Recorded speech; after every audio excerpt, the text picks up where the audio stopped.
नमस्कार, स्वागत है आप सभी का। मैं हूं आपके साथ कुमार कुणाल धीरज और आप देख रहे हैं लोकतंत्र। लोकतंत्र में आज बात करेंगे एक बार ऑपरेशन सिंदूर पर शुरू हुई संसद में बहस की। किसने क्या बोला और इसके क्या मायने हैं। ऑपरेशन सिंदूर पर लोकसभा में बहस हुई। ऑपरेशन सिंदूर पर तय चर्चा की शुरुआत करते हुए रक्षा मंत्री राजनाथ सिंह ने सदन में कहा कि भारत की सैन्य कार्रवाई में 100 से ज़्यादा आतंकी, उनके हैंडलर और ट्रेनर मारे गए हैं। इसके साथ ही राजनाथ सिंह ने कहा कि ऑपरेशन सिंदूर रुका नहीं है बल्कि स्थगित हुआ है और भविष्य में पाकिस्तान की तरफ से कोई हिमाकत होती है तो फिर से ऑपरेशन सिंदूर शुरू किया जाएगा। इस चर्चा के दौरान नेता प्रतिपक्ष राहुल गांधी के साथ राजनाथ सिंह, उनकी बहस भी देखने को मिली। राजनाथ ने सदन को बताया कि भारतीय सेना ने जब पाकिस्तान के सैन्य ठिकानों को निशाना बनाया तो पड़ोसी देश पूरी तरह हार मान चुका था। इसके बाद पाकिस्तान की तरफ से सीज़फायर की गुहार लगाई गई। इस पर राहुल गांधी ने अपने चेयर से खड़े होकर कहा कि फिर ऑपरेशन रोका क्यों। राहुल के बयान के साथ ही विपक्षी सांसद भी सदन में शोर करने लगे।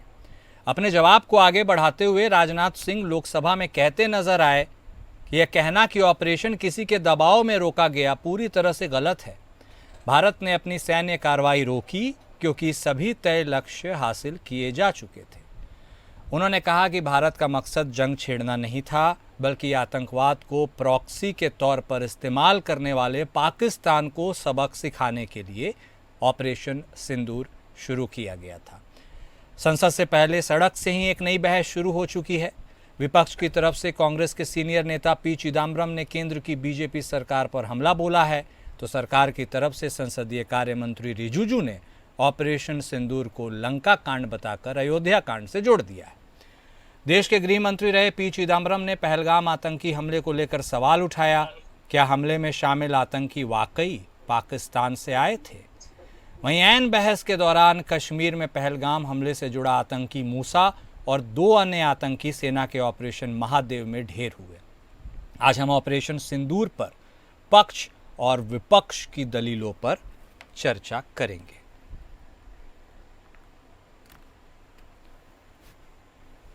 तो सरकार के जवाब और विपक्ष के सवाल।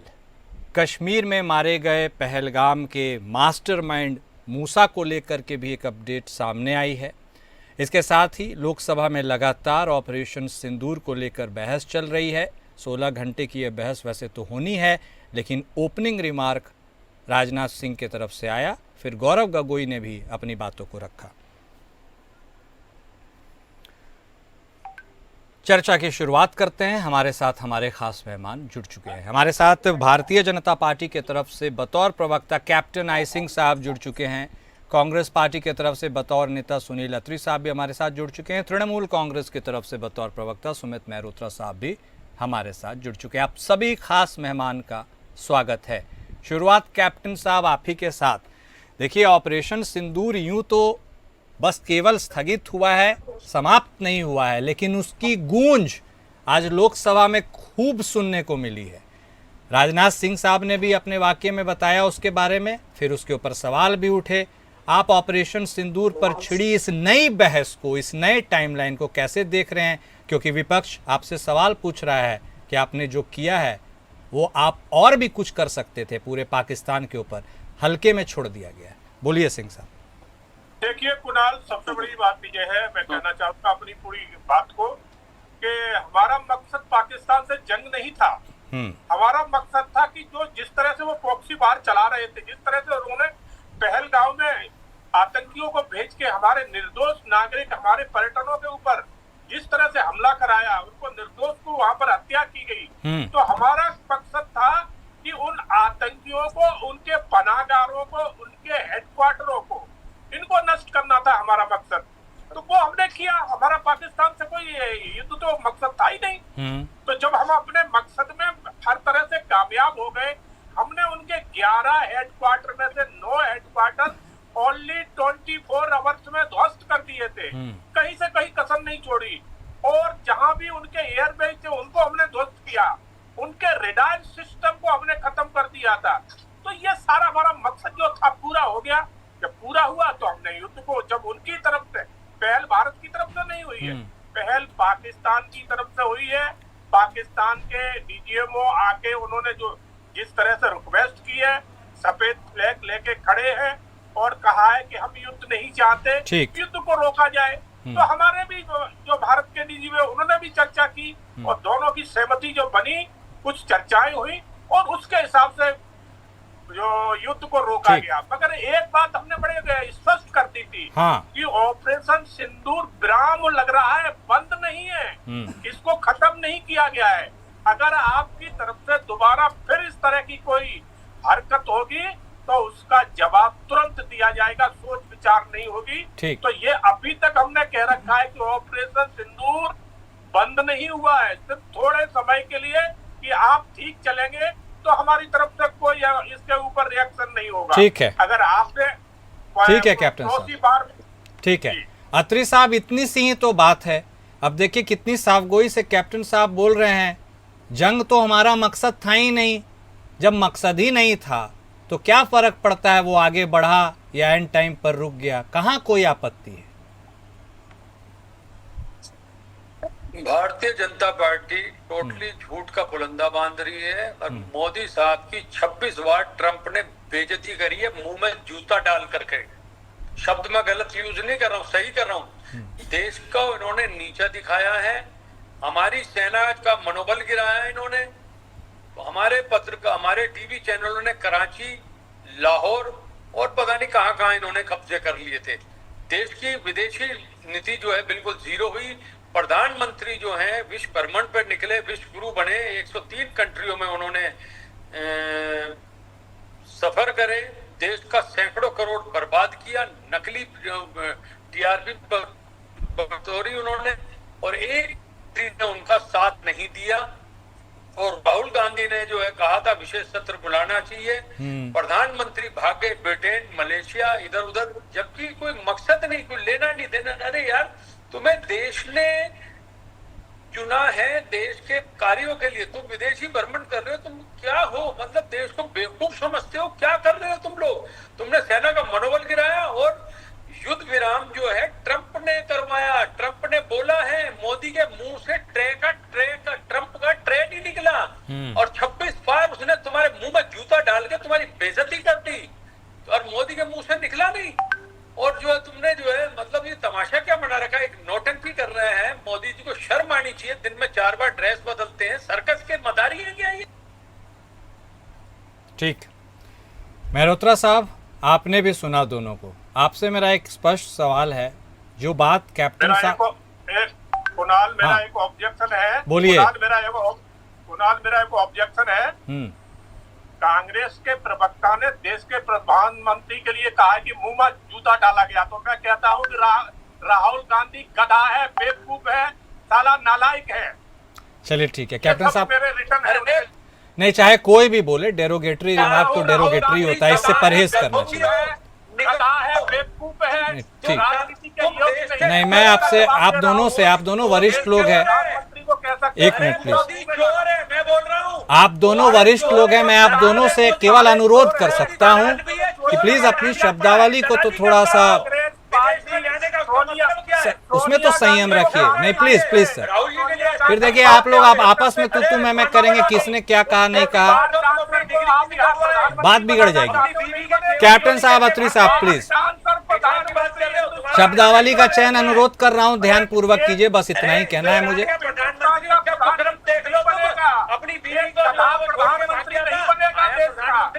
गधों की जरूरत नहीं है देश में। ठीक है सर, तुम्हारी दो हो गया, प्लीज सर, मुद्दे पे रहते हैं, फिर आपस में तू मैं करने से सब बिगड़ जाता है। मेहरोत्रा साहब, कहाँ कसर रह गई, क्या उम्मीदें थी आपको देश के प्रधानमंत्री से और क्या कुछ हासिल नहीं हुआ। कह मैं और पूछ इसलिए रहा हूं क्योंकि आज लोकसभा में ऑपरेशन सिंदूर पर चर्चा हो रही है। हिंदुस्तान के पैसे की ठीक है, एक मिनट सर प्लीज, एक मिनट, ठीक आते हैं आप लोगों के पास, बोलिए मेहरोत्रा साहब प्लीज। देखिए बोलने की ताकत रखते हैं, हमारे देश देश की बेइज्जती करती है, 140 करोड़ की जनता तुम्हारे साथ थी। क्या दिक्कत है? और तुम्हारा जो है भाजपा के प्रवक्ता साहब को कोई एक मिनट अत्री साहब, प्लीज सर, प्लीज आपके पास भी आएंगे। अब हो गया सर, मेहरोत्रा साहब को बोल लेने दीजिए, फिर नहीं तो पॉइंट का मुद्दा निकल जाएगा। मेहरोत्रा साहब बोलिए। कुणाल भाई देखिए, इस देश को ये उम्मीदें थी देश के प्रधानमंत्री से और देश के गृह मंत्री से, जिस तरीके से इन्होंने 2014 में जब सत्ता में आए थे, तो सत्ता में आने के लिए इन्होंने जिस तरीके का प्रयोग करा था भाषा का कि हम सत्ता में आएंगे, पाकिस्तान को ऐसा कर देंगे, पीओके वापस ले लेंगे, 6 महीने के अंदर ये कर देंगे, वो कर देंगे, वो तो बड़ी बातें करी थी। आज वो मनोबल कहाँ गया? हम लोग ये पूछना चाहते हैं, पुलवामा अटैक हुआ, हमारे जवान शहीद हुए, वो जो कार्रवाई होनी की थी वो कार्रवाई क्यों नहीं हुई? इन लोगों ने मारा, वो आरडीएक्स आया था, उसकी आज तक कार्रवाई नहीं बता पाए, जहाँ तक कार्रवाई जांच हुई है। और ये जो आतंकवादी आए थे, 6 आतंकवादी आए थे, कैसे अंदर आ गए? सीमा सुरक्षा, जो सुरक्षा बल है आपकी सीमा सुरक्षा बल, क्या कर रही है? हमारे वो 6 आतंकवादी कहाँ गए? जमीन निकल गई, आसमान निकल गया, कहाँ गए वो लोग? ये भी नहीं पता है। पर चुनाव नजदीक था, तो चुनाव के समय पे बिहार जाना जरूरी था। देश में जब आतंकवादी हमला हुआ था, उसके बाद विदेश से लौटते हैं देश के प्रधानमंत्री, सीधे जाते हैं कहाँ पे? बिहार चुनाव में, रैली में, मनोबल बढ़ाने अपनी पार्टी का। ये तो हम लोगों ने देखा। पर जिस तरीके से कांग्रेस के प्रवक्ता ने कही, कांग्रेस के प्रवक्ता साहब ने कोई गलत बात नहीं कही। जिस तरीके से ट्रंप ने खुद ये कहा है कि हमारे कहने पे ही सीज फायर करा गया है, तो इसमें देश का, हमारे देश का मनोबल बढ़ा है या गिरा है? मैं पूछना चाहता हूँ कैप्टन आईसीयू से, कुछ देश का मनोबल बढ़ाया उन्होंने या गिराया है? मुझे आप बताइए कि जिस तरीके से हमारे पाकिस्तान को मुंह तोड़ जवाब देना चाहिए था, आर्मी हमारी पूरी तैयार थी, आज भी कह रहे हैं कि हम तैयार थे, इन्होंने आदेश नहीं करा, हम तो मुंह तोड़ जवाब देने होते बैठे थे। आप पर रिश्ता निभाना है। आप देखिए, रिश्ता निभाते आज यूएनओ में उनको अध्यक्ष बना दीजिए, पाकिस्तान अध्यक्ष बन जाता है कमेटी का, बड़े शर्म की बात है। देश के प्रधानमंत्री जिनका डंका बज रहा है, उसके सामने देश के उस विपक्ष को अध्यक्ष बना दिया जाता है, बड़े शर्म की बात है। डूब मरना चाहिए ऐसे प्रधानमंत्री को। हम खुद कहते हैं ऐसे प्रधानमंत्री को, देश के प्रधानमंत्री का मनोबल गिराया है, उठाया नहीं है। 2014 से पहले देश का मनोबल बढ़ा हुआ था। और एक रिपोर्ट और भी आई है, एक कुणाल भाई, एक चीज, बोलिए। हमारे जवान कह रहे हैं, हमारे सेना अध्यक्ष कह रहे हैं कि इस समय के हथियार जो हैं हमारे, वो पर्याप्त नहीं है लड़ाई लड़ने के लिए। और जबकि 2014 के बाद से देश के प्रधानमंत्री, देश के रक्षा मंत्री, देश के गृह मंत्री ये कह रहे हैं हम तो मेड इन इंडिया बना रहे हैं, हमारा देश तरक्की कर रहा है, इंडियन फैक्ट्री बना रहे हैं, हथियार बना रहे हैं, हथियार ये कर रहे हैं, और एक तरफ आप जूता मार रहे हैं। आपके अध्यक्ष, सेना अध्यक्ष कह रहे हैं पर्याप्त नहीं है, नहीं लड़ाई लड़ सकते। बड़े शर्म की बात है, इन्होंने केवल और केवल बराबर। ठीक है मेहरोत्रा साहब, ठीक है, अब जवाब ले लेते हैं।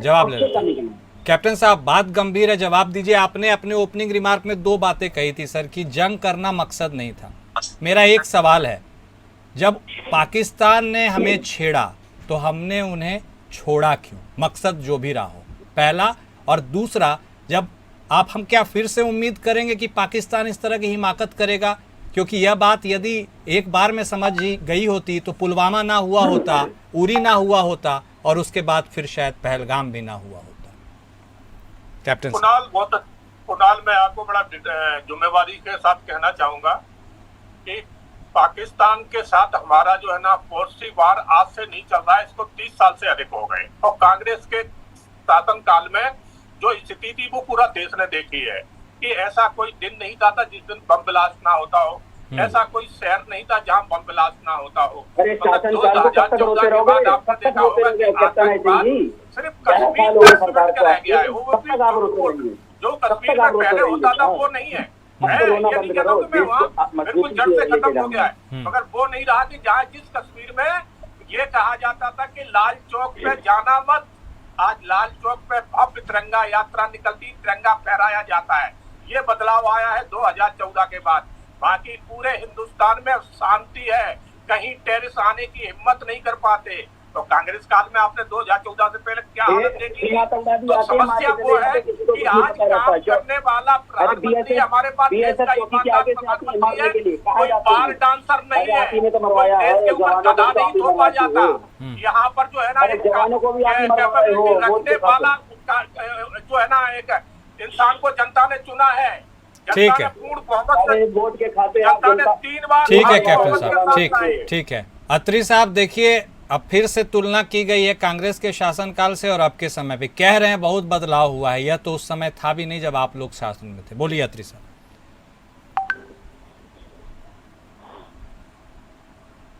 अत्री साहब सुन पा रहे हैं आप हमें?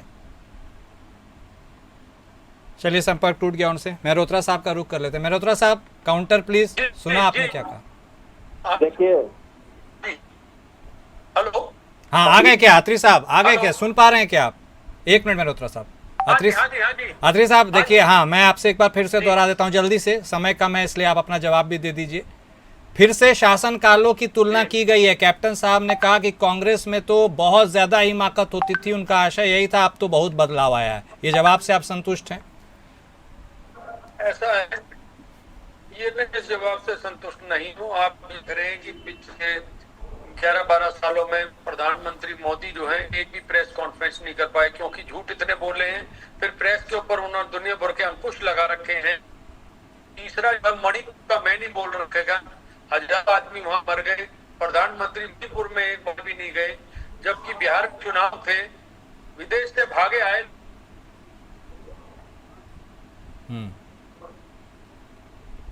अत्री साहब की एक बार आवाज़ चेक करवा लीजिए, नेटवर्क में लगातार दिक्कत हो रही है। मेहरोत्रा साहब आपकी बारी है सर। देखिए आपने सुन तो लिया जवाब, अब आप इसे संतोषप्रद मान रहे हैं या नहीं? बोलिए। कुणाल भाई देखिए, देश के प्रधानमंत्री नंबर 1 झूठे। इन्होंने कहा था 100 दिन दे दीजिए, 100 दिन भी हो गए। विकास के ऊपर बात करी थी, विकास कहाँ हुआ? कहाँ हुआ? स्मार्ट सिटी कहाँ गए? हमारे जवानों हमारे एक मिनट हिंदुस्तान में आज तक आया। अत्री साहब एक मिनट, आपकी आवाज आने में दिक्कत हो रही थी। मैं लास्ट में एक बार लूंगा, आपकी अधूरी बात को कंप्लीट करने बोलूंगा। अत्री साहब अभी मेहरोत्रा साहब बोल रहे हैं, सुन लेते हैं उनको। एक मिनट, ठीक है अत्री साहब, एक मिनट आएंगे आपके पास। मेहरोत्रा साहब आप बोलिए सर, प्लीज कंक्लूड। कुणाल भाई देखिए, जिस तरीके से देश के प्रधानमंत्री ने इस 11 साल में देश के ऊपर जो कर्जा था वो बढ़ा दिया, मैं ये कहना चाहता हूँ। जो 2014 से पहले प्रति आदमी को 50,000 कांग्रेस ने करा था, कांग्रेस के समय पे था, आज वो 3 लाख रुपए पहुंच गया प्रति आदमी। ये सबसे बड़ी उपलब्धि है, देश के लिए बहुत बड़ी उपलब्धि है। 11 साल में जो 60 साल में 50,000, तो वो 11 साल में 3 लाख रुपए कर्जा हो गया प्रति आदमी। जरा आप सोचिए, तो ये कह रहे हैं विकास हुआ है। विकास कहाँ हुआ है? 100 स्मार्ट सिटी बनाने का वादा था, कहाँ हुई 100 स्मार्ट सिटी? काला धन वापस लाने का, अरे काला धन वापस लाने की बात थी, कहाँ आ गया? विजय माल्या आ गया, जितने बड़े थे वो क्या वापस आ गए? जब चुनाव होना है कुणाल भाई, तब में चुनाव में डंडोरा पीटते, आज विजय माल्या आ गया, नीरव मोदी आ गया। अरे भगौड़े, नीरव मोदी जो मोदी नाम पे जो है, जो पैसा लेके भाग रहे हैं, भगाए जा रहे हैं उनको। बड़ी उपलब्धि है, बड़ी उपलब्धि है, भगाया जा रहा है इनको। और गुजराती जो पैसे लेके भाग रहे हैं उनको क्यों नहीं आप पकड़ लेकर क्या रहे हैं? क्या कर रहे हैं? ऐसी चीजें हैं कुणाल भाई, 11 साल में देश को बर्बाद करने का काम भाजपा ने करा है। एक मिनट सर, नहीं है देश में,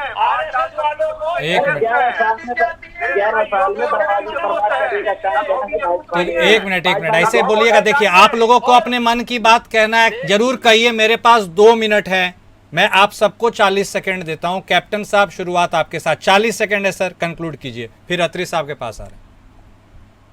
देखिए कुणाल, जब से भारतीय जनता पार्टी की सरकार आई है, हमने देश में चौमुखी विकास किया है, जो आपने देखा है। जिस तरह से हमने चल रहे शिक्षा के तौर पे विकास किया है, हमने स्वास्थ्य के तौर पे किया है, हमने चौमुखी विकास किया, आतंकवाद को खत्म किया है।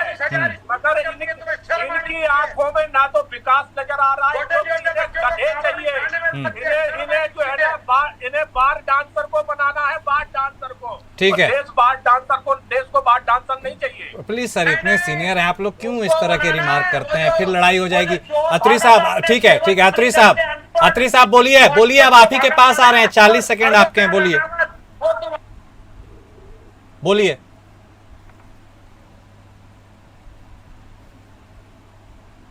बोलिए अत्री साहब, अब जब बोल रहे हैं बोलने तो आप गुमसुम हो गए हैं। बोलिए, 40 सेकंड है आपके पास।